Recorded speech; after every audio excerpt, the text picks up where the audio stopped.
నమస్తే రమ్మగారు. నమస్తే జయ. ఏదైనా మంచి నీతి కథ ఒకటి చెప్పండి రమ్మగారు. మామూలుగా మనం పద్యాలు చెప్పుకుంటుంటాం కదా. బలవంతుడ నాకేమని పలువురితో నిగ్రహించి పలుకుటమేలా బలవంతమైన సర్పము చలి చీమల చేత చిక్కి చావది సుమతి. బా పద్యం వచ్చి జయ నీకు. మా బుడ్డది కదా పిల్లలు చిన్నపిల్లలు ఉంటే వాళ్ళకి స్కూళ్ళకి చెప్పి చెప్పి మనకు కూడా వచ్చేస్తాయి. ఎప్పుడైనా సరే ఎంత బలమైన వాళ్ళైనా ఎవరైనా తమకంటే చాలా చిన్న వాళ్ళతో చేతుల్లోకి చిక్కి దొరికిపోతారు. ఇప్పుడు మన వల్ల వాళ్ళకి ఇబ్బంది అయింది అనుకో, కొంతమంది పాపం తలదించుకుని బతికేస్తారు, సరిపెట్టుకుంటారు. ఒక్కోడు తల సరిపెట్టుకోడు. సరిపెట్టుకోలేని వాడు ఎవడైనా ఒక సరైన వాడు గనక తగిలితే ఎంత పెద్దవాడైనా గోతులు పడాల్సిందే. మనకి పంచతంత్రంలో భలే మంచి కథలు కనిపిస్తాయి ఇలాంటివి. ఒక పిచ్చుక ఒక ఏనుక్కి బుద్ధి చెప్పింది. పిచ్చుక ఏనుక్కి? పిచ్చుక కనీసం ఎగిరినా ఏనుగు వినిపించుకోదు, అంత చిన్నది. అవును. జటక కుంజర కథ, ఆ కథ పేరు. ఎంత ఇంట్రెస్టింగ్ గా ఉంటుందో, పిల్లలు చెప్పడానికి చాలా బాగుంటుంది. మంచి కథ. ఈ చెటక అని ఒక పిచ్చుకుంది.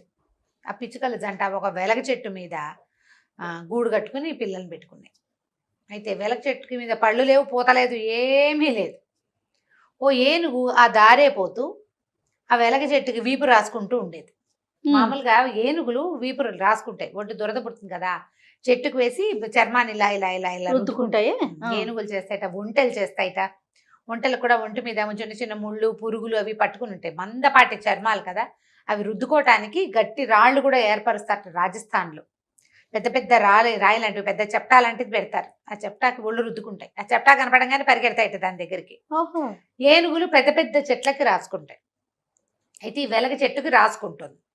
ఏమి ఊరికే వాటికి ఒక తోచదనమాట. పైన ఎక్కడ ఆకు లేదు, పూత పిండా లేనప్పుడు పైకి తొండం చాచి ఒక కొమ్మని పళక్కమని విరిచింది. ఆ కొమ్మ మీదే ఈ చెటక తాలూకు గుడ్లు గూడు ఉన్నాయి. ఎత్తు మీద నుంచి పడేసరికల్లా ఏనుక్కాలక్కర్ల పిచ్చికి గూడుకి ఎంత కావాలి, ఇంత పిచ్చికి గూడు, టింగ్ టింగ్ అని బుజ్జి బుజ్జి గుడ్లు ఉంటాయి. ఈ పిచ్చిక చూస్తూ ఉండగానే ఆ ఏనుగు కాస్త ఆ చెట్టు కొమ్మని విరిచేసింది, పడిపోయింది. దాని కాలు పడలేదు కానీ దాని అదురుకి ఆ గుడ్లు కాస్త పగిలిపోయినాయి.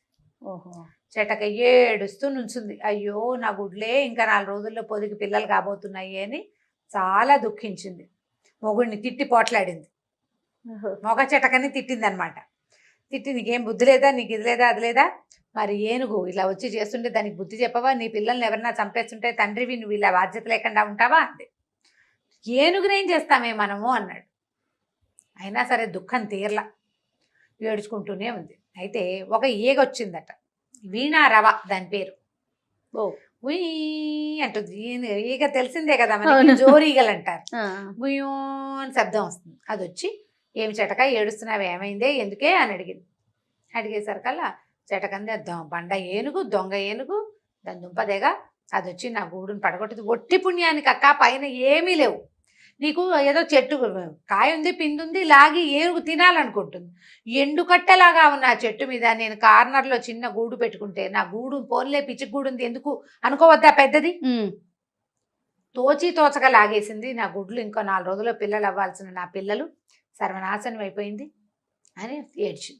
ఎక్కడికి వెళ్ళినా ఈ ఏనుగుల బెడత తట్టుకోలేకపోతున్నాం, ఈ ఏనుగుకి మరీ గీరా అన్నది. అనేసరికల్ ఈ వీణారావు ఏం చేసింది, తన ఫ్రెండ్ ఇంకొక వడ్రంగి పిట్ట దగ్గరికి తీసుకెళ్ళింది. దాని పేరు గుర్తులేదు, దానికి కూడా ఇలాంటిది ఏదో ఒక పేరు ఉండాలి. ఆ వడ్రంగి పిట్ట దగ్గరికి తీసుకెళ్తే ఇది మాట్లాడుకున్నారు. చెప్పుకుంది, దుఃఖం ఏముంది చెప్పుకున్న కొందికి. అవునవును. చెప్పుకునేసరికల్లా ఈ వడ్రంగి పిట్ట అంది, మరి నాకు ఒక ఫ్రెండ్ ఉన్నాడు మేఘనాథుడు, అతని పేరు కప్ప, వాడి పేరు గుర్తుంది, కప్ప పేరు గుర్తుంది, వడ్రంగి పిట్ట పేరే నేను మర్చిపోయా.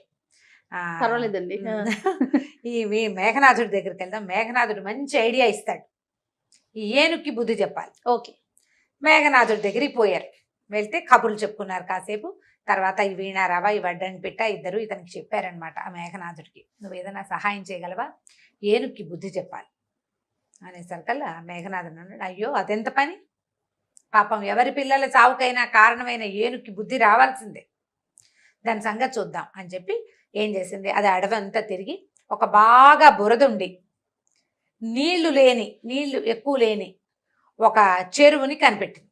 కప్పలు నీళ్ళు ఎక్కడ ఉంటే అక్కడికి తిరుగుతూ ఉంటాయి కదా, అక్కడికి వెళ్ళి ఏం చెప్పిందంటే, ఓ పని చేయండి, ఏనుగు ఈ వైపు నడిచొస్తూ ఉంటుంది. నడిచొస్తుంటే నేను ఈ చెరువు దగ్గర, ఈ నీళ్లు లేని దగ్గర కూర్చుని బెకబెకమంటాను. నా ఫ్రెండ్స్ని కొంతమందిని తెస్తా, మేమందరం అరుస్తాం. కప్పలు ఎక్కడ అరుస్తాయి? నీళ్ళు ఎక్కడుంటే అక్కడ అరుస్తాయి. నేను అరిస్తే నేను నీళ్లు ఉన్నాయి అనుకుని ఏనుగు వచ్చేస్తుంది. ఈ లోపల ఏం చెయ్యాలి? మొదట వీణారావ ఉంది కదా, వీణ లాంటి శబ్దం చేసేది, గుయ్యి అంటుంది. దాని పేరు కూడా అందుకే పెట్టారు, వీణ మోగినట్టు మోగుతూ ఉంటుంది అనమాట, గుయ్యి అంటుంది. అదే దాని శబ్దం. నువ్వేం చేస్తావంటే దాని చెవిలో సంగీతం పాడు వెళ్ళి, ఏనుగు చెవిలో. ఏనుగు తన్మయత్వంతో కళ్ళు మూసుకుంటుంది. కళ్ళు మూసుకోగానే వడ్రంగి పెట్టింది కదా, అది పరిగెత్తుకుంటూ వచ్చి ఏనుగుని కంటి మీద పొడిచేస్తుంది. కన్ను పొడవనగానే కళ్ళు కనపడకపోయేసరికల్లా ఏనుగుకి దాహం వేస్తుంది. కంటికి దెబ్బ తగిలితే దాని మెకానిజం అది, నీళ్ల కోసం పరిగెత్తుకొస్తుంది.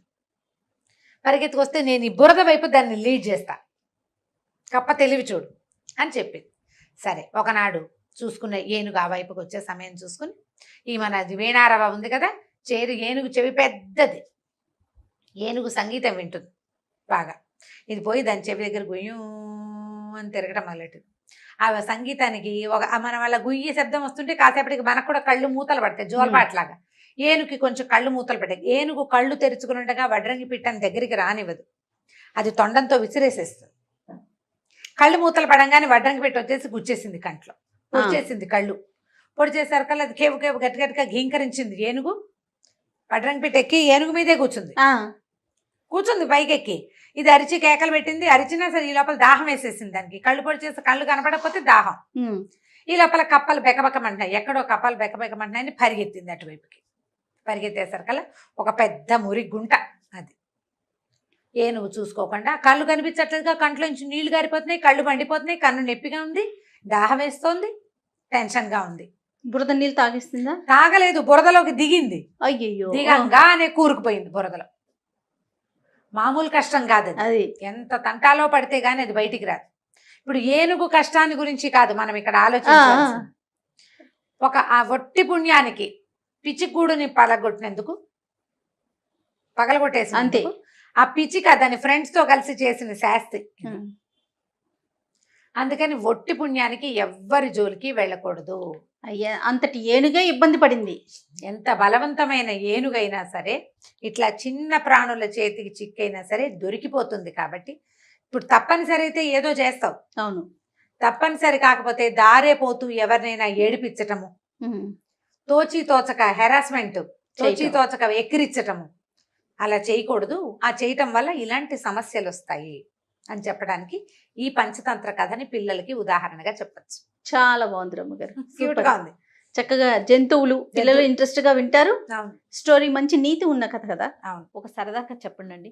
ఒకప్పుడు జిత్తుల జంత్రి అని ఒక కథ చెప్పాను, గుర్తుందా నీకు? గుర్తులేదు రమ్మ గారు. నేను మర్చిపోతున్నావు జయ, ఎన్ని కథలు రమ్మ గారు. మరి నేను ఎలా గుర్తు పెట్టుకుంటున్నా? అదే కదా, అదే రమ్మగారు. మరి ఒకసారి చెప్పండి, ఒక్క లైన్ చెప్పండి. అది అదే జిత్తుల ఒకటి చాలా తెలివైన వాడు రాజుగారు ఆయన వాడి దగ్గరికి వెళ్తాడు. నువ్వు ఇంత తెలివిగా ఎలా ఉంటుంటే జిత్తుల జంత్రి అని ఒకటి ఉందండి, అది తీసుకొస్తాను, మీ గుర్రం మీ బట్టలు నాకు ఇవ్వండి అని తీసుకెళ్తాడు. గుర్రము బట్టలు తీసుకుని వెళ్ళిపోతాడు. చూసావా? మళ్ళీ సెర్చ్ చేసుకుని మొత్తం వింటాను. వినాలి నువ్వు ఖచ్చితంగా. సారీ రమ్మగారు, ఒకవేళ ఎవరికి గుర్తులేదో వాళ్ళందరూ ఈ జిత్తుల జంత్రి కథ వెతుక్కుని వినండి. మళ్ళీ వినాల్సిందే, తప్పదు. బాగుంటుంది సరదాగా. Sure sure. ఇది కూడా జిత్తుల జాలయ్య వీడొకడు. ఒక ఊళ్ళో ఒక రాజుగారు నగరంలో జాలయ్య అని ఒకడు ఉండేవాడు. వాడు అందరినీ బోల్తా కొట్టించి పాపం గడుపుకుంటూ ఉండేవాడు. ఓసారి వాడు ఒక సైనికుడికి దొరికేశాడు. వాడు ఏం చేశాడంటే, ఇలాంటి వాడిని టక్కరి వాళ్ళని పట్టుకుని అప్పచెప్తే బాగుంటుంది కదా, ఆయన పట్టుకుని రాజుగారి దగ్గరికి ఈడ్చుకుపోయాడు. రాజు అన్నాడు, ఏమిట్రా వీడు దొంగతనం చేశాడా, దోపిడీ చేశాడా, ఏం చేశాడు, ఎవరైనా మోసం చేస్తే? వీడు జిత్తులు మారండి, జిత్తులు జాలయ్య వీడు, అప్పుడెప్పుడో వాళ్ళప్పుడెప్పుడో చెక్కు మార్చారు, ఇలా ఒక 5-6 విషయాలు చెప్పాడు. అవునవును, వాడెవడో టక్కరి వాడు అనుకున్నావు, వాడు వీడేనా అన్నాడు. పెద్ద చేసిన మోసం లేదు, 10 రూపాయలు, 8 రూపాయలు, 25 రూపాయలు, 15 రూపాయలు, ఆ పూట భోజనము, ఓ 2 గుమ్మడికాయలు, 4 సొరకాయలు, అలాంటి వాటి కోసం వాడు అవతల వాళ్ళని బోల్తా కొట్టి కొట్టేస్తాడు. అది ఒక్కటనుకో ఎవరికీ తెలీదు. కానీ ప్రతి ఊళ్ళోనూ 10-15 అవుతున్నాయి అనుకో, ప్రతి సందులోనూ 4 అయితే కొన్నాళ్ళకి ప్రచారంలోకి వస్తాయి. అట్లా ఈ జాలయ్య ప్రచారంలోకి వచ్చేసాడు. జిత్తుల జాలయ్య వాడి పేరు. మహానక్క జిత్తుల వాడు వీడేనండి అని చూపించాడు. రాజుగారు అన్నాడు, ఏమిటో అంత తెలివి నీకు? అట్లా ఒకళ్ళు కాదు, ఇద్దరిని కాదు, ఏదైనా పని చేసుకోవచ్చు కదా. ఇట్లా జిత్తులు మారితనంగా ఉండి నువ్వేం సాధిస్తావని రాజు కేకలేశాడు. వాడు అన్నాడు, ఏదో ఒక దాన్ని పెట్టుబడి పెట్టుకుని బతకాలి కదా బాబయ్య, నా తెలివిని పెట్టుబడి పెట్టుకుంటున్నాను నేను అనేసరికి రాజు అన్నాడు, అవును నువ్వు చేసినవి చాలా నాకు ఇంట్రెస్టింగ్గా అనిపించాయి. సరే ఇప్పుడు ఏమిటంటావు చెప్పు. జైల్లోకి వెళ్తావా, శిక్ష ఇంకేదైనా కొరడా దెబ్బలు అవి తింటావా అనేసరికి వీడు, బాబు జైల్లో ఉంటే నాకు తిండండి, మా ఇంట్లో తిండి అది కుదరదు. దెబ్బలు తినడానికి నేనంతా సత్తా ఉన్నవాడిని అయితే కష్టపడి పని చేసుకునేవాడిని కదా, ఇట్లా కాదండి ఇంకో మార్గం చెప్పండి అన్నాడు.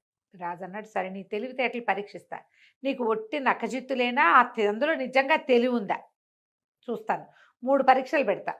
3 పరీక్షల్లో నువ్వు పాస్ అయితే నీకు ఏదైనా ఒక సందో రోడ్డో రాసిస్తా, అక్కడ సంపాదించుకుని బతుకుదు కానీ ఈ జిత్తులు మాత్రం నువ్వు మానేయాలి అంటే వాడు ఒప్పుకున్నాడు. ఒప్పుకుంటే ఈయన ఏం చేశాడు, ఆ జాలైన వెంబడి పెట్టుకుని మేడ మీదకి తీసుకుపోయాడు. దూరంగా ఒక రైతు పొలం దున్నుతుంటే నేను అన్నాడు, ఆ రైతు నేను రోజు సాయంకాలం పూట 3 గంటల వేళ నిద్ర వస్తుందని పడుకోకుండా ఇక్కడ వచ్చి నుంచుంటా, వీడు రోజు దున్నుతో కనబడుతున్నాడు, చూస్తూ ఉంటా నేను. ఆ పొలం వాడిది, దున్నుతాడు, ఏదో చేస్తాడు, కొన్ని రోజులు గాయపిస్తాడు, మళ్ళీ ఏవో నీళ్లు పెడుతుంటాడు, వాడు ఒక్కడే పని చేసుకుంటాడు. ఓకే, పనే వాడికి, ఇంకో రెండోది లేదు. నువ్వు వాడికి తెలియకుండా వాడిని మోసం చేసి వాడి ఎద్దులు 2 కొట్టేయాలి. దొంగతనం జరిగినట్టు వాడికి అర్థం కాకూడదు, నువ్వేం చేస్తావో చేయమన్నాడు. అనేసరికి సరేనని ఒప్పుకున్నాడు. వెళ్ళాడు. వెళ్తే అసలు ఆ రైతు తలకాయ తిప్పడు, ఎవరికేసి చూడ్డు, మాట్లాడు, నవ్వడు, పని తప్పిస్తే రెండోది చేయడు. వీడేం చేశాడు, జాలయ్యకి మంచి కంటెంట్ భలే స్వీట్గా పాడేవాడు. అయితే ఏమైంది, ఆ పక్క పొలంలో చెట్ల చాటును కూర్చుని సన్నగా పాడడం మొదలుపెట్టాడు. ఈ పని చేసే వాళ్ళకి ఓ చిన్న పాట అవి వినపడితే ఆసక్తికరంగా ఉంటుంది. ఆయన నిశ్శబ్దంగా ఉన్నాడు కదా, పాట మధురంగా వినపడుతుంటే కాస్త తాదాత్మ్యం వచ్చింది అందులోకి, పరవశించిపోయాడు ఆయన. ఎంత బాగా పాడుతున్నారు అని చెప్పి అది దాని మీద ఉన్నాయి కదా, ఈ మన తవ్వే దాని మీద ఏమంటారు దాన్ని, నాగల మీద ఉన్నాయి గొడ్లు ఎడ్లు, వాటిని వదిలిపెట్టి ఆ పాట వస్తున్న వైపుకి వెళ్ళాడు. ఎవరో ఉన్నారు, మనిషి ఎవరో చూద్దాము అని చెప్పి అటు వెళ్ళేసరికల్లా వీడేం చేశాడు, చక్కమని ఇటు వచ్చేసాడు. అతను ఆ చెట్ల పొదల్లోకి వెళ్ళాడు. వీడి రాగానే వీడి దగ్గర ఓ చిన్న ఇంత రంపం లాంటిది ఉంది. గబగబా ఈ ఎడ్ల దగ్గర నిలబడి కొమ్ములు కోసేసాడు, ఎడ్లవి తోక కూడా కత్తిరించేశాడు. ఆ కొమ్ముకు వస్తే నొప్పి రాదు వాటికి, తోక కత్తిరించినా కూడా ఏదో మూలుగుతాయి కానీ పెద్ద సౌండ్ రాదు. గబగబా వాటిని ఏం చేశాడు, నాగల నుంచి ఊడదీసేసాడు. ముందు నిలబడి ఉన్నాయి, కోసేశాడు కొమ్ములు. ఆ కొమ్ముల్ని పక్కగా ఒక చోట కాస్త బురదగా ఉన్న చోట పాతి పెట్టాడు. తోక కూడా కనపడేలాగా పెట్టాడు. ముందు కొమ్ములు కొంచెం దూరంగా తోక, అది ఎట్టా కనపడుతుందంటే ఒక ఎద్దు ఆ బురదలో దిగబడిపోయినట్టు కనపడేలాగా పెట్టేశాడు. పెట్టేసేసి ఈ 2 ఎడ్లని 2 చరుపులు తెచ్చి తోలేశాడు అడవిలోకి, పక్క పొలాల్లోకి తోలేసేసారు. కల్లా ఆల్రెడీ తోక కత్తిరించబడి ఉంది కదా, ఓకే బాధగా ఉంది, బయటికి పారిపోయే ఛాన్స్ వచ్చింది, అవకాశాన్ని అవకాశం వెళ్ళిపోయింది. ఈ పాటగాడి కోసం అటు ఇటు తిరిగిన రైతు వచ్చే లోపల ఈ క్రియ చేసేసి మళ్ళీ ఇంకో పక్కకి వెళ్ళి నుంచున్నాడు. ఈ రైతు వచ్చాడు దగ్గరికి, చూస్తే ఏముంది, నాగలేమో ఊడదీసింది, ఎడ్లేమో లేవు. అయ్యో ఊడ తీసుకుని పోయినాయా, ఏ పక్కకు పోయినాయని అటు ఇటు చూస్తే పక్కన బురద గుంటలాగా ఉంది. ముందున్నదే వాళ్ళకి తెలుసు, మామూలుగా ఎడ్లు అవి వట్టల్లోకి దిగవు, చక్కగా సాఫీగా నడిచొస్తాయి. అవును. తను ఆశ్చర్యపోయి వెతుక్కుంటుంటే మన ఈ జుత్తులు జాల ఉన్నాడు కదా, వాడు అప్పుడే వస్తున్నట్టుగా మొహం పెట్టి, ఏంటన్నా వెతుకుతున్నావు అన్నాడు. నా గొడ్లు కనపడలేదు తమ్ముడు, ఇందాక ఇక్కడే ఉండాలి, 2 ఎడ్లు పొలం దున్నుతూ ఉన్నాను, ఎటుపోయినాయో ఏమిటో అంటే తను అన్నాడు, అదేంటి భూమిలోంచి వచ్చినట్టు కనపడుతున్నాయి, దిగబడిపోయినాయేమో చూడు అన్నాడు. వీడు పోయి కొమ్ములు పుచ్చుకుని లాగేసరికి కొమ్ములు ఊడి చేతిలోకి వచ్చాయి. పైన పాతి పెట్టినవి రావు, తోక పుచ్చుకుంటే తోక వచ్చేసింది. నేను నిర్ఘాంతిపోయి, అయ్యో లోపల కూరుకుపోయి కొమ్ములు ఊడిపోయినాయి నా ఎడ్లకి, ఇంకేం చేస్తాను, నా పొలం పని అంతా పాడైపోయిందని ఆ రైతు వెళ్ళిపోయాడు. దొంగతనం జరిగిందేమోనన్న ఊహ కూడా రాలా అతనికి, బురదలో దిగడిపోయినాయి అంతే అనుకున్నాడు పాపం. ఇంకేం చేస్తాడు, వెళ్ళిపోయాడు. ఆ మేడ మీద నిలబడి రాజుగారు ఇదంతా చూస్తూనే ఉన్నాడు. ఓరి వీడి తెలివి, వీడి దుంపదేగా అనుకుని, మన వల్ల కదా ఈ పరీక్ష అయ్యింది, అరే రైతుకి ఒక జత ఎడ్లు తోలండిరా అని చెప్పి ఓ జత ఎడ్లను తోలిచ్చాడు. కొన్నాళ్ళకి వాడి ఎడ్లు వాడికి దొరుకుతాయి, ఈ లోపల రాజుగారి వల్ల వాడు నష్టపోకూడదు కదా. సరే ఏం చేశాడు, బాగానే ఉంది, మళ్ళీ రాజుగారి దగ్గరికి వచ్చాడు. సరే రాజుగారు అన్నారు, భలే గెలిచావు, చాలా తెలివి నీకు. సరే, మనకి పంచకళ్యాణి గుర్రం ఒకటి ఉంది. అశ్వశాలలోకి వెళ్ళి దొంగతనం జరిగిందని అర్థం కాకుండా గుర్రాన్ని తీసుకురావాలి నువ్వు. ఓకే. అంటే తెస్తానండి అన్నాడు. ఈ ఫస్ట్ టైం చూసిన వ్యవహారం మీద రాజుగారికి పుట్టాడు అనుమానంగా ఉంది, అమ్మో వీడు సాధించేస్తాడని. అక్కడి అశ్వశాలలో వీళ్ళు ఉంటారు గుర్రం కాపలా వాళ్ళు, ఒరే ఇవాళ రాత్రి మన గుర్రం దొంగతనం చేయబడే అవకాశం ఉంది, మెలకుగా ఉండండి, గుర్రం జాగ్రత్త అని చెప్పాడు. వీడేం చేశాడు, అటు తిరిగి ఇటు తిరిగి ఒక సైనికాధికారి గారి ఇంట్లో చొరబడి, ఆయన వాళ్ళకి బట్టలు ఉంటాయి కదా సైనికాధికారి గారు, ఆ బట్టలు సంగ్రహించుకున్నాడు. సంగ్రహించుకుని రాత్రి బాగా 1 గంట 2 వేళ ఓ సంచి భుజాన్ని వేసుకుని సైనికాధికారి బట్టలతోటి వెళ్ళాడు. వీడు వెళ్ళేసరికి ఆయన నడిచొస్తున్నాడు, ఈ వేషంలో ఉండి నడిచొస్తున్నాడు. మొత్తం అశ్వశాలంతా దీపాలు వెలిగించున్నాయి, అందరూ సిద్ధంగా నుంచునున్నారు కర్రలు పుచ్చుకుని. ఇట్లా ఒకడు పంచకళ్యాణి మీద కూర్చుని ఉన్నాడు. ఈ గుర్రాన్ని ఎటా కొట్టేయటం, అక్కడి నుంచి సైనికాధికారి బట్టలు రాత్రిపూట మొహాలు ఏం కనబడతాయి, శిరస్త్రాణాలు ఉంటాయి. అబ్బా ఎంత బాగా ఉన్నారా మీరంతా మెలకుగా, సమయం గడిచిపోయింది, రాజుగారు చెప్పారు ముహూర్తం దాటిపోయింది, ఇంకా ఏమీ దొంగతనం అవ్వదు, ఏమవ్వదు, మీరు ఇంతవరకు కాపలా ఉన్నందుకు ఇదిగో మీ అందరికీ ఇదిగో ఈ బుడ్లు పంపించారని చిన్న చిన్న సీసాల్లో అందరికీ డ్రింకులు ఇచ్చాడు. అప్పట్లో కూడా మత్తు పానీయాలు ఉండేవి. అదే కదా. వీళ్ళందరూ తాగేశారు. సంతోషం పట్టలేక రాత్రి 1 గంటకు నిద్రలు ఇంకా కాయక్కర్లేదు కదా, 1 గంట 2 దాకా మెలకుగా ఉంటే ఊపిరి ఆడనట్టు ఉంటుంది, అది మంచి టైం కదా. 1 to 12 to 3 అద్భుతమైన నిద్రా సమయం మనిషి అన్నవాడికి. ఆవలించుకుంటున్నారు అక్కడికి పాపం. సరే అందరూ తలా ఒక బుడ్డి తాగారు. గడపలు దాటకముందే ఎవరి దారిని వాడు చొప్పకట్టల్లా పడిపోయారు.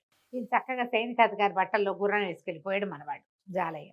వేసుకెళ్ళిపోయి తెల్లవారు దాకా అక్కడ ఇక్కడ తిరిగి తెల్లవారేసరికల్లా రాజుగారి దగ్గరికి తీసుకొచ్చేసరికల్లా ఈ అశ్వశాలకు కబురు చేస్తే ఆ రాత్రి దొంగతనం అవదని ఇంకేం అవదని చెప్పేశారు సైనికాధికారి వచ్చి. అందుకని మేమందరం పడుకున్నామన్నారు. గుర్రం ఎక్కడుంది, రాజుగారి ముందు నుంచి. ఆశ్చర్యపోయాడు, పొరని ఇది కూడా బాగా చేశాడే, వీడికి ఆ సమయానికి ఏం చెయ్యాలో తెలుసు, టక్కరివాడు. సరే ఓకే, 3వ పరీక్ష పెడుతున్నాను నీకు, రాణిగారి వేలు ఉంగరం కొట్టేయాలి నువ్వు. రాణిగారి వేలు ఉంగరం అంటే ఏమిటి, అంతఃపురంలోకి వెళ్ళి ఆవిడ ఉంగరం పుచ్చుకుంటే ఆవిడ ఊరుకుంటుంది, అదే కదా, అరిచి గోల్ చేయదు, ఉంగరం పట్టుకో నీ ఇష్టం, ఆ తర్వాత నేను నేనేమి అన్నాడు. అన్నాక సరే బాగానే ఉంది. సాయంకాలం చీకటి పడ్డాక ఆ రోజు రాత్రి రాజు రాణి ఇద్దరు మేడ మీద కుర్చీలు వేసుకుని కూర్చున్నారు. కూర్చుంటే చెప్పాడు, ఏమే నీ ఉంగరం జాగ్రత్త, వాడు కొట్టేస్తాడు, వాడు 2 సార్లు ఇలాంటివి చేసేసాడు, 3వది చేస్తాడంటే ఇద్దరు భార్యాభర్త పక్క పక్కనంటే వాడు ఎట్టా వచ్చి ఆవిడ మీద పడి ఆవిడ ఉంగరం లాక్కోగలుగుతాడు. పైగా మెళ్ళో అయితే ఒక రకం, ఉంగరాలు తీసుకోవాలంటే చెయ్యి ఇవ్వద్దు, ఆవిడెందుకు ఇస్తుంది చెయ్యి. సరే ఇద్దరు చూస్తుంటే రాజుగారికి ఏం కనిపించింది, ఎవరో కింద నుంచి గోడ మీద నుంచి పైకి ఎక్కొస్తున్నట్టుగా కనపడింది. అప్పట్లో ఏం వీధిలో ఎట్లా ఏమిటి ఏమీ లేవుగా, ఏవో కాగడాలు అవి ఇవి వెలిగించుకునేవాళ్ళు. ఈయనేం చేశాడు, వంగి చూశాడు. చూస్తే పైకి కోట బురుజుకి, అంటే ఈయనుండే ప్రాసాదం తాలూకు బురుజుకి ఒక తాడేసింది, కింద నుంచి ఒక వ్యక్తి పైకి వస్తున్నాడు. ఈయన చూస్తూ ఉన్నాడు. ఆ వ్యక్తి దగ్గరకు వచ్చేదాకా వాడు ఇట్లా తాడు పుచ్చుకుని పైకి వస్తున్నట్టు కనపడతాడు. దగ్గర దాకా రాగానే ఈయన ఏం చేశాడు, అక్కడ బరిసెలు లాంటివి ఉంటాయి కదా, బరిసె మొనవైపు తను పట్టుకుని కర్ర వైపుతోటి ఆ మనిషిని ఎట్లా కొట్టాడు. పై మేడ మీద 4వ అంతస్తు మీద నుంచి పడితే ఉంటాడు ఎవడైనా, పడిపోయాడు వాడు. ఆ పడిపోయాడు, ఏదో కెవ్వమన్న కేక దబ్బమన్న మోత వినపడ్డాయి. ఇంకేమిటి జాలై పడిపోయాడు, వాడు ఇప్పట్లో లేచురాడు. సైనికులు ఎవరో చూసుకుంటారు వాడి సంగతి, వాడేం సచ్చేంబడు, కాళ్ళు చేతులు విరిగిపోయి ఉంటాయి. అక్కడి నుంచి ఈయన అన్నాడు, ఏం పర్వాలేదు వెళ్ళి పడుకుందాం పదన్నాడు. రాజుగారు రాణిగారు వెళ్ళిపోయారు లోపలికి. ఆయన గది వేరు, ఆవిడ గది వేరు. ఆవిడ గదిలో ఆవిడ పడుకుని హంసతూలిక తల్పం మీద, ఆయన పోయి తన గదిలో పడుకున్నాడు. పడుకున్నాక ఏమైంది, ఇంతకీ అక్కడ ఏం జరిగింది, తాడు పుచ్చుకుని పైకి వస్తున్నారు కదా, జాలయ్య రాల. వాడు ఏం చేశాడంటే ఒక తాడేసి ఒక గడ్డి బొమ్మకి తన చొక్కా పంచా కట్టాడు. ఓహో. ఆ గడ్డి బొమ్మను ఆ తాడుకి కరిపించి కింద నుంచి లాగుతుంటే దూరం నుంచి చూసే వాళ్ళకి ఏం కనబడుతుంది, పైకి వెళ్తున్నట్టు అనిపిస్తుంది. ఆ గడ్డి బొమ్మ కింద పడంగానే వీడు కెవ్వమన్నాడు, మోత ఎట్లాగూ అయింది. వాడు నిజానికి అసలు క్షణాల్లో మేడెక్కేశాడు. పక్క నుంచి మెట్లు ఉన్నాయి ఆ మేడకి. ఇది పడిపోగానే వాడి దారిని వాడు మెట్లు ఎక్కేశాడు. ఈ లోపల రాజు రాణి మాట్లాడుకుని ఎవరి గదుల్లోకి వాళ్ళు వెళ్ళిపోయారు. రాణిగారు అప్పటికే రాత్రి 12 అయింది. ఆవిడకి 9ంటికే పడుకునే అలవాటు. ఆవలింతలు వచ్చేస్తున్నాయి వాకిట గాలి కూర్చునేసరికి. మేడ మీద కూర్చుంది కదా, చల్లగాలికి నిద్ర రాదా? ఆవిడేమో నిద్రలో ఉంది. ఆవిడ లోపలికెళ్ళి కొద్దిగా గొంతు బొంగురుగా చేసి, ఏమే ఇంకా జాలయ్య రాడు, అయినా కూడా ఎందుకైనా మంచిది ఉంగరం నా చేతికి దాచిపెడతా అన్నాడు. ఆవిడ నిద్రలో ఉంగరం తీసి ఆయన చేతికి పెట్టింది. అదెవరు? జాలయ్యే. వాడు ఉంగరం వేలికి పెట్టేసుకున్నాడు. చటుక్కుని తప్పుకున్నాడు. ఇంతలో 10 నిమిషాల్లో రాజుగారికి రెండో గదిలో పడుకున్నాడుగా, ఆయనకి ఏమనిపించింది, ఒకవేళ జాలయ్య గాడు కాలు విరిగినా సరే ఏ కర్రో పట్టుకుని పైకి వస్తే అని చెప్పి ఈయన గబగబా లేచి సరభసంగా వెళ్ళాడనమాట, చకచక మోతలు చేసుకుంటూ. ఏమండి రాణిగారు, ఆ ఉంగరం నా చేతికి ఇవ్వండి, నేను దాచిపెడతాను, ఆ వాడు వచ్చేస్తాడేమో, వాడు ఒట్టి టక్కరి వెధవా అన్నాడు. ఆవిడ నిద్రలో, ఎన్నిసార్లు ఇస్తాను, ఆల్రెడీ ఇచ్చేసా కదా మీకు అని. అప్పుడు చూశాడు ఆవిడ వేడికి ఉంగరం లేదు. అమ్మ జాలయ్య కొట్టేశావురా అనుకున్నాడు. తెల్లవారేసరికల్లా ఉంగరం పుచ్చుకొచ్చాడు జాలయ్య. ఇదిగోండి మహారాజా అనగానే మహారాజు అన్నాడు, ఎంత తెలివోయి నీకు సానుకూలంగా పనిచేసుకోవటం, దాన్ని గొడవ కానివ్వకుండా ఉండటం వచ్చు. సరే ఓ పంచి, ఊరికి ఉత్తరంగా ఉన్న వీధుల్లో ఒక వీధి నీకు ఇస్తున్నాం. ఆ వీధిలో 40-50 ఇళ్ళున్నాయి. ఆ దానికి అనుబంధంగా ఉన్న తోటలు దొడ్లు అన్నీ నీవే. అవి అద్దెకిస్తావో అమ్ముకుంటావో నీ పేరే పెట్టుకుని నువ్వు అక్కడ ఉంటావో ఉండు. అవసరమైనప్పుడు సలహా ఇచ్చే సలహాదారు ఉద్యోగం ఇస్తున్నాను నీకు. నీ చుట్టాలని పక్కాలని అవి ఇదంతా పెట్టుకో, ఉద్యోగం ఉంటుంది, నీకు జీతం ఇస్తాను. మీ వాళ్ళందరినీ ఆ ఇళ్లలో దింపుకో. ఇక మాత్రం నీ జిత్తులు బయట చేయకూడదు. జిత్తులన్నీ రాజ్యానికి రాజుకే ఉపయోగపడాలని చెప్పి ఆ జిత్తులు జాలయ్య వీధి అని ఒక వీధి ఇచ్చి వాడికి ఆ వీధిలో పెట్టి గౌరవంగా ముంచుకున్నాడు. పాతకాలంలో ఇట దొంగల్ని దోపిడీదారులని రాజుగా ఉపయోగపడేలాగా జీతాలు ఇచ్చి ఉంచుకునేవాళ్ళట. ఖలీఫా కథల్లో చూస్తాం మనం ఇట్లా. ఈ వనరాజుల్లో కూడా కొంతమంది చేసేవాళ్ళు. వీళ్ళు తెలివైన వాళ్ళు, వాళ్ళని విశ్వాసపాత్రులుగా చేసి ఉంచుకోవాలి, శిక్షించకండి. అప్పుడు వాళ్ళు తెలివితేటలు రాజ్యానికి ఉపయోగపడతాయి. చందమామ కథ ఒకటి చెప్పండి అండి. పూర్వం కౌశాంబి అలాంటి నగరం, కేశవ నగరం అనుకో, నగరానికి ఒక పరమాద్భుతమైన రాజుగారు ఒక ఆయన అవంతివర్మ. ఆయన చాలా అద్భుతంగా ధర్మం న్యాయం జరిపేవాడట. వాళ్ళ దాంట్లో కంటికి కన్ను పంటికి పన్ను, ఎవడైనా కొడితే వీడితో వాడిని కొట్టించేవాళ్ళు. అదే లెక్క. చాలా ఖచ్చితంగా అమలు జరిగిపోయేది న్యాయం. ఇక నువ్వు నేను తేడా లేదు, పెద్దవాడు చిన్నవాడు లేదు, మనవాడు కాబట్టి ఆశ్రిత పక్షపాతులుగా ఉండటాలు అటువంటివి వాళ్ళ రాజ్యంలో నడిచేవి కాదు. చాలా గట్టిగా ఉండేవాళ్ళు. ధర్మం 4 పాదాలా నడిచేది, చాలా విశేషంగా ఉండేది. ఈ రాజుగారికి ఒక కుమారుడు, వివాహితుడు, 2 పిల్లలు కూడా ఉన్నారు. అయితే ఏమైందట, ఒకసారి ఒక పెద్ద నాగుపాము ప్రవేశించింది సభాభవనంలోకి.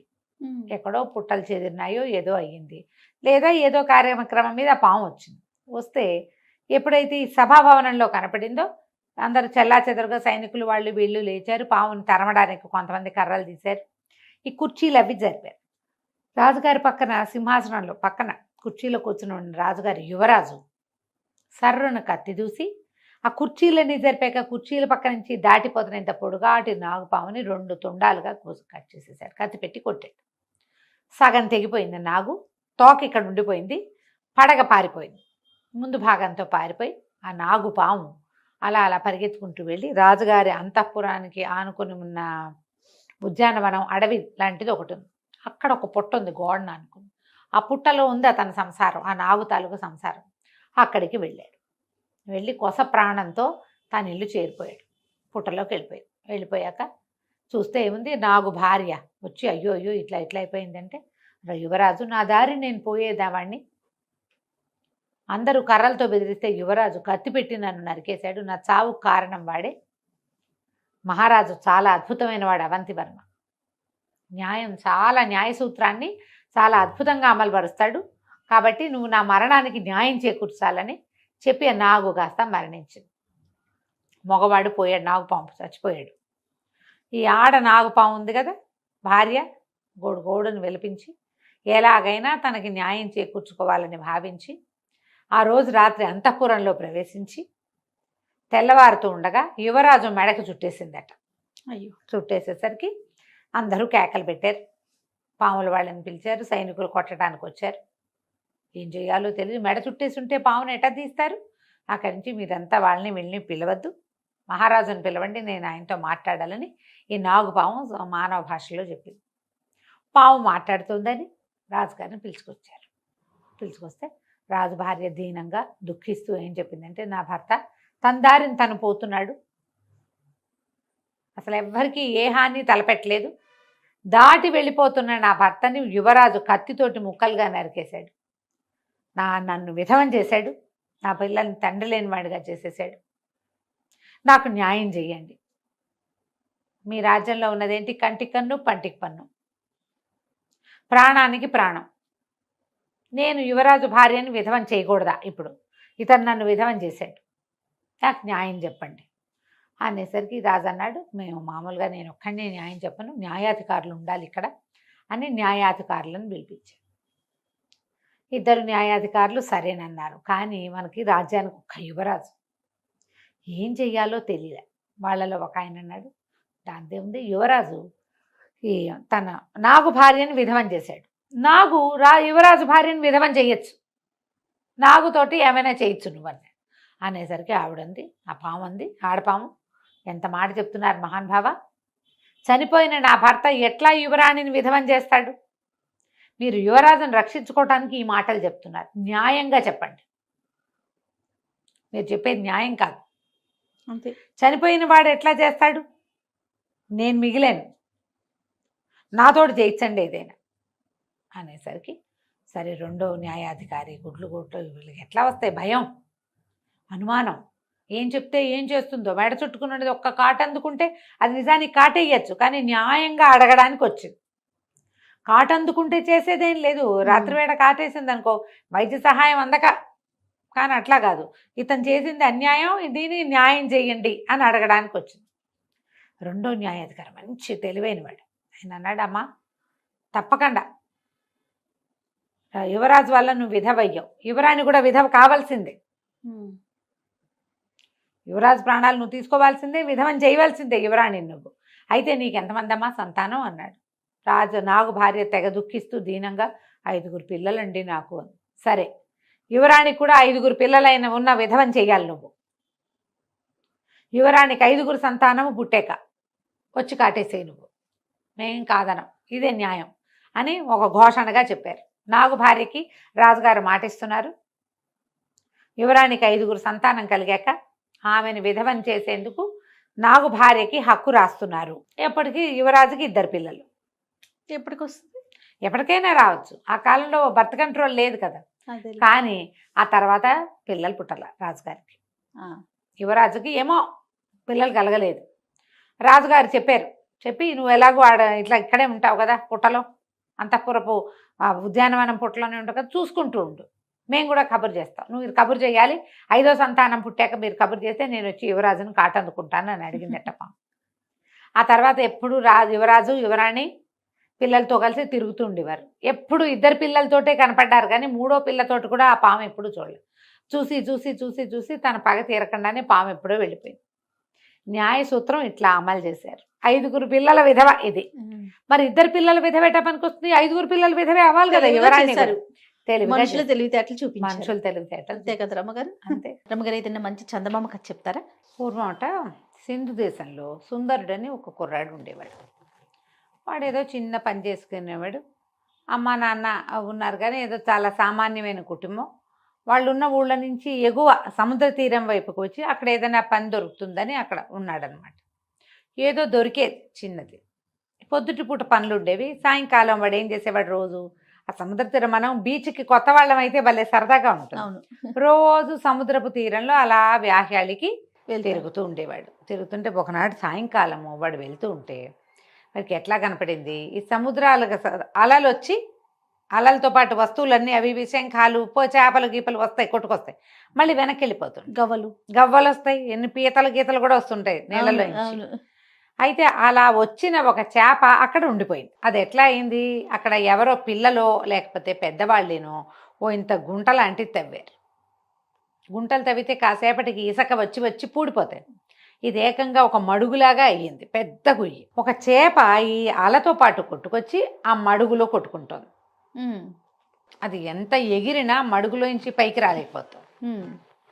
బంగారపు రంగు చేప ఎంత చక్కగా ఉందో. వీడేం చేశాడు సుందరుడు, దాని దగ్గరికి వెళ్ళి అది అలతో పాటు పైకి ఎక్కడానికి ట్రై చేస్తోందని అర్థమే. పాపం సముద్రంలోకి పోవాలనుకుంటోంది. సముద్రంలో ఉండే చేప అంత మడుగులో అట్ట గోతులో ఉండమంటే ఎట్లా ఉంటుంది? అవును. అందుకని వీడేం చేశాడు, ఆ గొయ్యి దగ్గర కూర్చుని దానిటా చేతితోటి పైకి లేవదీసి అల వచ్చినప్పుడు అల మీదకి విసిరాడు. విసిరేసరికల్లా ఆ చేప బతుకు జీవుడా అని లోపలికి వెళ్ళిపోయింది లోపలికి. ఇక మళ్ళీ రాల. మర్నాడు ఏమైంది, ఆ రోజు అయిపోయింది. మర్నాడు ఇతను మళ్ళీ సముద్ర తీరానికి వచ్చేసరికల్లా ఒక నడి వయసులో ఉన్న ఒక స్త్రీ ఇతన్ని పిలిచింది. బాబు బాబు, నేను సాయంత్రం ఇక్కడ మడుగులోంచి చేపను తీసింది నువ్వే కాదు అంది. నేనేనన్నాడు. దాదా ఇట్లా నా దగ్గరికి రా అని రమ్మని పిలిచి, ఆ చేప సముద్రపు రాజుగారి కూతురు, అందరితో పాటు వచ్చింది బయటికి. తనొక్కతి మడుగులో ఉండిపోయింది, నువ్వు రక్షించావు, మా రాజుగారు నిన్ను తీసుకురమ్మన్నారు, సముద్రపు రాజు దగ్గరికి వెళ్దాను రమ్మంది. సముద్రంలోకి వెళ్ళాలంటే ఎటా వెళ్తాడు? అదే కదా. మరి నేను ఎట్లా వస్తాను సముద్రంలోకి, నాకు అసలు ఈత రాదు, ఊరికే ఇట్ట బయట తిరుగుతాను, సహాయమేగా చేశాను, ఏం పర్వాలేదులే అన్నాడు. ఆవిడ ఒప్పుకోలే. కాదు కాదు, రా నువ్వు రా, నేను నిన్ను తీసుకెళ్తాను అని చెప్పి ఆ అబ్బాయి రెక్కపుచ్చుకుని నీళ్లలోకి తీసుకుపోయింది. మోకాళ్ళు దాటిన నీళ్ళు వచ్చేసరికి ఈ ఆడమనిషి పెద్ద చేపలాగా మారిపోయింది.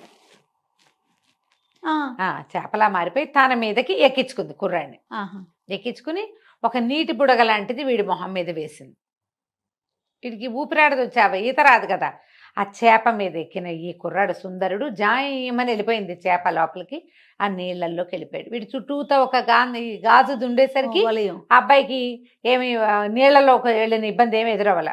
అలా లోపల తీసుకుపోయింది ఆ చేప. తీసుకెళ్ళాక ఓ చోట దింపింది. అది చక్కగా పెద్ద తోటలాగా పెద్ద పెద్ద భవనాల్లాగా ఉన్నాయి నీళ్ళ లోపల.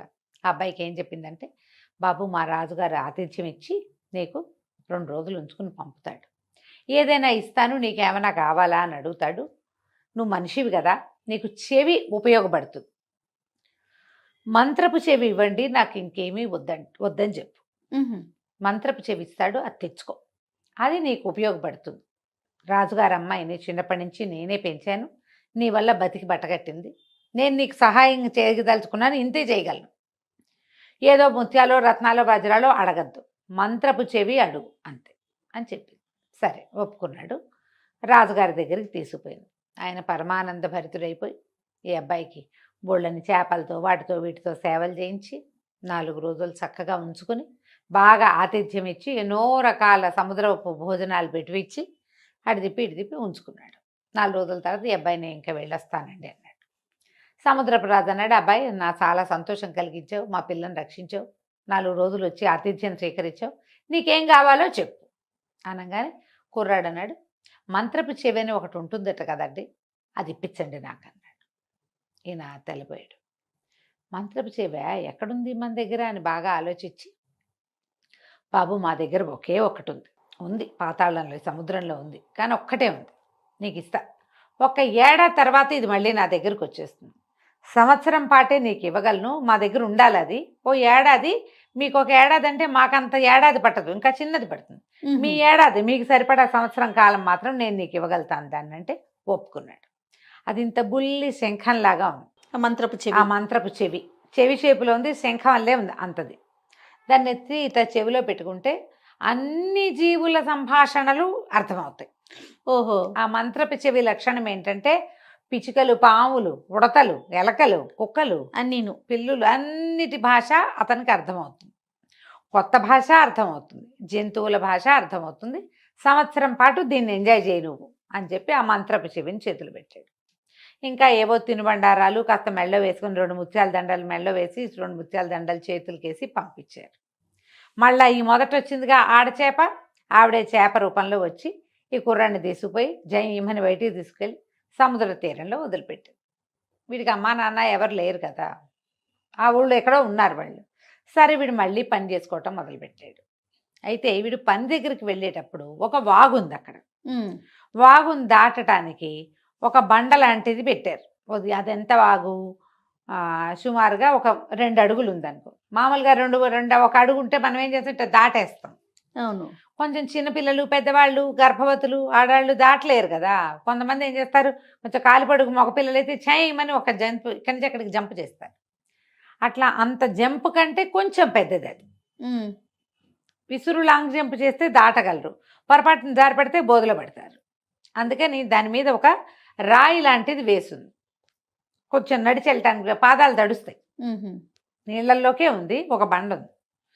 ఆ బండ పక్కన వీడు ఏం చేశాడు, ఈ బోధ దగ్గర ఏదో అన్నం తెచ్చుకున్నాడు, అది తినడానికి ఒక పక్కన కూర్చున్నాడు. 2 పిచ్చుకలు తెగ కిచకిచకిచకిచకిచకిచకిచకిచకిచు అంటాయి, మాట్లాడుకుంటున్నాయి. కిచకిచలాడుతుంటే ఏం మాట్లాడుకుంటున్నాయో విందామనిపించింది ఈ అబ్బాయికి. మన దగ్గర మంత్రపు చెవి ఉంది కదా, అదే కదా, వాడికి ఇట్లా రొంటిని పెట్టుకుని ఉన్నాడు. దాన్ని ఓడదీసి ఇట్లా చెవిలో పెట్టాడు. చెవిలో పెట్టుకుంటే ఆ పిచ్చుకలు ఏం మాట్లాడుతున్నాయి, ఆ బండ మీద పిచ్చి పెదవులు నడిచిపోతారు, బంగారపు బండ అని తెలియట్లేదే వీళ్ళు దుంపతేగా వీళ్ళకి, ఎన్నేళ్ళ నుంచో నడుస్తున్నారు దాని మీద నుంచి. అది బంగారపు పలక, ఆ బోధులో పడి ఉండి పైన అంతా పాచిపట్టి అది మట్టి దానిలాగా ఉంది, రాయల్లే కనపడుతుంది. ఆశ్చర్యపడిపోయి ఇది బంగారమా, ఆ చెవి తీసి జేబులో పెట్టుకున్నాడు. వెళ్ళి ఆ బోధ దగ్గర కూర్చుని దాన్ని పైన ఉన్న పాచి అంతా బాగా తోమేసి దాన్ని పైకి లేవతీశాడు. చూస్తే ఆ మాత్రం లావులో అంత పొడుగు, ఈ 2.5 అడుగుల క్రమంలో ఉన్న అటువంటి పెద్ద బంగారపు రేఖ అనమాట అది. అదే దిమ్మనుకో. ఆశ్చర్యపడి ఇంత బంగారమా, సరే అది తీసుకున్నాడు. తీసుకుని ఇంకేముంది, అందరూ ఆశ్చర్యపోయారు. ఈ అబ్బాయి ఏం చేశాడు, 2 తాటి కమ్మలు కట్ చేసి పట్టుకొచ్చి దాని మీద వేశాడు, నడవడానికి వీలు. ఈ దిమ్మ తీసేశాడు కదా తను. ఆ దిమ్మని తీసుకెళ్ళి సొన్నార్ దగ్గర పరీక్ష చేస్తే ఏముంది, ప్యూర్ గోల్డ్. ఏ కాలాన కొట్టుకొచ్చిందో అది ఆ బోధులోకి ఉండిపోయింది. ఆ రాయిగా దాన్ని వాడేసుకుంటున్నారు. చాలా సంతోషించాడు, జీవితం హాయిగా ఉంది. మరి ఎంత సంపాదించాడు మరి. అమ్మ నాన్న వాళ్ళకి వీళ్ళకి ఏవో కొంత పంపించాడు, పక్కనున్న దేవాలయానికి ఏదో కొంత బంగారం ఇచ్చాడు, కొంత బంగారాన్ని సొమ్ము చేసుకుని కులాసాగా ఉంటున్నాడు. అయితే ఏమైంది, రాజుగారింట్లో ఏదో ఒక హడావిడి నడుస్తోంది. ఆ ఊరు రాజుగారింట్లో కూతురికి అస్సలు ఒంట్లో బాగుండా. ఆ అమ్మాయి కోసం రోజు ఎవరో ఒక వైద్యులు వస్తున్నారు. ఇతను ఒక రచ్చబండ మీద కూర్చునేవాడు. ఆ వైద్యులు రాకపోక కనపడుతూ ఉండేది. ఎవరో ముసలి వాళ్ళు వీళ్ళు వస్తే వాళ్ళందరికీ ఏవో రొట్టెలు కొనిపెట్టి తినడానికి కొనిపెట్టి చేస్తూ రచ్చబండ దగ్గర కూర్చునేవాడు. రచ్చబండ పైన ఉన్న రావి చెట్టు మీద 2 కాకులు ఉన్నాయి. అవి తెగ కావు కావు కావు కావు కావు ఎంత అరుస్తాయో, ఎందుకు మాట్లాడుకుంటున్నాయో ఏం మాట్లాడుకుంటున్నాయో విందామనిపించింది. జనం ఉంటే అంత తట్టదు, ఒక్కళ్ళమే ఉన్నాం అనుకో అది కా అంటూనే ఉంటాయి. ఏమిటో దీనికి అగ్గోలా, అదేమిటో చూద్దామనిపిస్తుందా. జేబులోంచి ఆ మంత్రపు చెవి తీసి చెవులు పెట్టుకున్నాడు. పెట్టుకునేసరికల్లా ఆ కాకులు 2 మాట్లాడుకుంటున్నాయి. ఇంతమంది వైద్యులు వస్తారు, ఒక్కడికి తెలియట్లేదు. ఏ వైద్యం చేసినా పిల్ల ఏం బతుకుతుంది, పిల్ల బతకదు, ఆ పిల్ల చచ్చిపోవటమే ఎట్లాగూ అనేసరికల్లా ఇంకో 3వ కాకు వచ్చింది. అసలు దానికి చేసిన జబ్బేమిట్రా అన్న అసలు అని అడిగేసరికల్లా ఈ ముందు 2 కాకులు ఉన్నాయిగా, ఈ 2 కాకల్లో ఓ కాకి చెప్పింది, ఆ రాజుగారు నిరుడు ఇల్లంతా నేయిచ్చారు, బిల్డింగ్ అంతా గడ్డి పెట్టారు, అందులో ఆ గడ్డిలో ఒక పాము చిక్కుకుపోయింది. అది ఆ ఇంటి మీద ఉంది, ఆ ఇంటి పైకప్పు మీద. ఆ కప్పు మీద గడ్డి వేయబడిన పార్టు యువరాణి యొక్క గదిలోకి ఉంది. ఆ పాము ఆహారం లేక కృషించిపోయింది. దాన్ని ఏడుపు కొట్టి యువరాణికి జబ్బు చేసింది. తొందరలో పాము చచ్చిపోతుంది తిండి లేక, యువరాణి కూడా వెళ్ళిపోతుంది, అమ్మాయి కూడా. ఆ పాముని తీస్తే ఈ పిల్ల బతుకుతుంది అనేసరికి ఆశ్చర్యం వేసింది.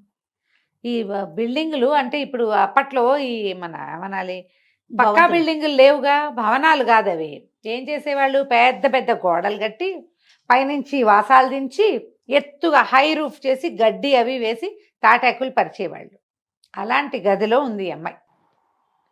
ఆ అమ్మాయి ఎక్కడుందో ఆ గది పై భాగంలో ఉన్న గడ్డిలో ఒక పాము శల్యావశిష్టంగా చచ్చిపోవడానికి సిద్ధంగా ఉంది. సంవత్సరంగా దానికి ఆహారం లేదు. ఈ అబ్బాయి ఏం చేశాడు, సరే ఇది బాగుందని ఆ చెవి ఎత్తి జేబులో పెట్టుకున్నాడు. పెట్టుకుని రాజుగారింటికి వెళ్ళాడు. యువరాణి జబ్బు తగ్గిస్తాం అని చెప్పిన ప్రతి వాళ్ళని తీసుకుపోతున్నారు లోపలికి. అదే ఒక 5-6 ఉద్దండ పండితులు అక్కడ నుంచున్నారు. వాళ్ళు అన్నారు, ఏంటి ఏం చేస్తావోయ్ నువ్వు, చిన్న కుర్రాడ లేవునో 25 ఏళ్ళు కూడా లేవు, నీకు ముక్కుపచ్చలారలేదు, ఏం వైద్యం చేస్తావంటే, మీరందరూ చేసిందే ఏదో చేస్తా, నేను ఏదో చేస్తా, వైద్యం చేయగలిగిన వాడిని నేనైనప్పుడు ఇతరులకు ఎలా తెలుస్తుంది, అది నాకే తెలుస్తుంది ఆ కిటుకు. అనేసరికల్లా సరే రాజుగారి దగ్గర తీసుకుపోయారు. రాజు ఏంటంటే ఏ పుట్టలో ఏ పాము ఉందో ఎవరో ఒకళ్ళు వచ్చిన ప్రతి వాళ్ళకి పిల్లని చూపిస్తున్నారు. మరి ఆశే కదా. పిల్ల ఒక 16-18 ఏళ్ల పిల్ల, సన్నగా పొడుగ్గా తెల్లగా ఉంది, పాలిపోయి పీల్చుకుపోయినట్టు ఉంది. ఇప్పుడు రూపసులైన నీరసము అనారోగ్యము వస్తే జబ్బుగా ఉండి మొహాలు ఏమందంగా ఉంటాయి, మళ్ళీ కాస్త చెంపలు పూడి కొత్త నెత్తురు పడితే ఏమైనా మనుషులు బాగుంటారు. అయితే ఏమైంది, అబ్బాయి లోపలికి వెళ్ళాడు. ఆ అమ్మాయిని చూస్తే తను తెలిసింది పాలిపోయి బూడిద రంగులో చచ్చిపోవడానికి సిద్ధంగా ఉంది. ఆ అబ్బాయి ఆ గదంతా కలే తిరిగి రాజుగారికి ఏం చెప్పాడంటే, మీరు ఒకసారి రండి, ఈ పైన పైకప్పులో ఆ గడ్డిలో ఒక పాము ఉంది, కప్పు విప్పించండి, ఆ పాము బతికితే మీ అమ్మాయి బతుకుతుంది. ఓకే అనగానే ఆశ్చర్యపోయారు అందరు. ఇదేం వైద్యం, ఓ మందో మాకో కాదు, సరే చూద్దాం అనుకున్నారు. పని వాళ్ళంతా సేవకులు పోట్లాడారు. అట్లా ఏం ఉండదు, మామూలుగా మేము గడ్డంతా కలేస్తాం, కలయకుండా పైకి వెయ్యం అసలు అంటే, కాదు ఇందులో పాము ఉందంటాడు ఆ అబ్బాయి. సరే మొత్తం ఊడదీశారు. చూస్తే ఒక ఇంత పొడుగు గోధుమ తాచు సన్నగా బక్కచిక్కిపోయి చచ్చిపోవడానికి సిద్ధంగా ఉంది. అమ్మ బాబాయ్ ఇంకేముందని ఆ పాముని కిందకి దించి, పైనుంచి కింద పడితే చితికిపోతుంది అది, దాన్ని అలాగ గడ్డి చుట్టలతోటి కిందకి దించారు. ఓ పెద్ద గిన్నెతో పాలు పోసి పెట్టారు, ఓ గిన్నెతో నీళ్లు పోసి పెద్ద పెద్ద పాత్రతోటి నీళ్లు పెట్టారు. ఆ పాము మెల్లిగా పాలు కాసిన తాగి, పాము పాలు తాగుతున్నాను అడగండి, ఇది కథ. పోయి ఆ నీళ్ళల్లోకి పాల దగ్గరికి నీళ్ళల్లోకి పాల దగ్గరికి 5-6 సార్లు తిరిగింది. తిరిగేసరికి దానికి కొంచెం ఓపిక వచ్చింది. అట్లా నీటిలో తిరుగుతాయట సర్పాలు. మెల్లిగా దాన్ని వదిలేశారు. ఎప్పుడైతే ఈ పాము అటు ఇటు తిరుగుతుందో, ఈ మంచం మీద పడుకున్న రాకుమార్తె అప్పటిదాకా అసలు దిగటం అన్నది లేదు, మంచం దిగటల్లా మెల్లిగా దిగి 4 అడుగులు వేయటం మొదలుపెట్టింది. పాము ఇలా బయటికి వెళ్ళింది, పిల్ల బయటకు వచ్చింది. బయటకు వచ్చింది, నాన్న అని నీరసంగా బయటకు వచ్చింది. వచ్చేసరికి అందరూ ఆశ్చర్యపోయారు. ఈ లోపల గబగబా వైద్యులు వచ్చేసి ఈ పిల్ల కొంచెం ఆ నీరసం తగ్గటానికి అవి ఇవి 2-3 లేహ్యాలు ఇచ్చి ఆహారం అదన్నీ చక్కగా సప్లై చేయించి ఒక 15 రోజుల్లో యువరాణిని లేవదీశారు. కోలుకుంది. ఆ అబ్బాయిని వీళ్ళ దగ్గరే ఉంచుకున్నారు. ఎవరో నువ్వు ఏం చేస్తావునైనా, నీ సంగతి ఏమిటి, సందర్భం ఏంటి కనుక్కున్నారు. కనుక్కుంటే ఇతను మెల్లిగా చెప్పాడు, నేను చేసిన సహాయం వల్ల నాకు ఒక అవకాశం లభించింది, ఆ అవకాశాన్ని ఇప్పుడు ఇక్కడ వాడే అమ్మాయికి. సరే ఆయన సంతోషించాడు. ఒక 4 నెలలు గడిచాక రాకుమార్తె పూర్తిగా నార్మల్ అయిపోయింది. రాజుగారు అన్నాడు, మా పిల్లని బతికించావు, పిల్లని పిచ్చి పెళ్లి చేస్తా, హాయిగా ఇక్కడే ఉండు, మా దగ్గరే ఉండు, యువరాజు ఉన్నాడు, అతను రాజు అవుతాడు, నువ్వు రాజుగారు బావమరిది అవుతావు, హాయిగా ఉండొచ్చు కదా, ఏదైనా వ్యాపారం పెట్టిస్తాం పెద్ద రకంది, వ్యాపారాన్ని జరుపుకుంది. కానీ రాజుగారు అల్లుడు వ్యాపారం బాగా నడుస్తుంది కదా. సరే దాంతో అమ్మాయిని పెళ్లి చేసేసుకున్నాడు. సంవత్సరం తిరిగేసరికి ఒకనాడు ఉదయం ఇతని మంత్రపు చెవి ఇతని దగ్గర నుంచి మాయమైపోయింది, వెళ్ళిపోయింది. అది తన ప్లేస్కి ఇతను ఒప్పుకున్నాడు కదా. కానీ ఇతను మాత్రం రాజుగారికి అల్లుడు అయిపోయాడు. చక్కగా తన దగ్గర చేరిన బంగారాన్ని జాగ్రత్త పెట్టుకున్నాడు. హాయిగా రాజుగారి ప్రమేయం లేకుండా తనే వ్యాపారం పెట్టుకుని బాగా పైకొచ్చి మంచి పేరు తెచ్చుకున్నాడు. కథ కంచికి మనం ఇంటికి. బాగుందండి. నమస్తే. నమస్తే.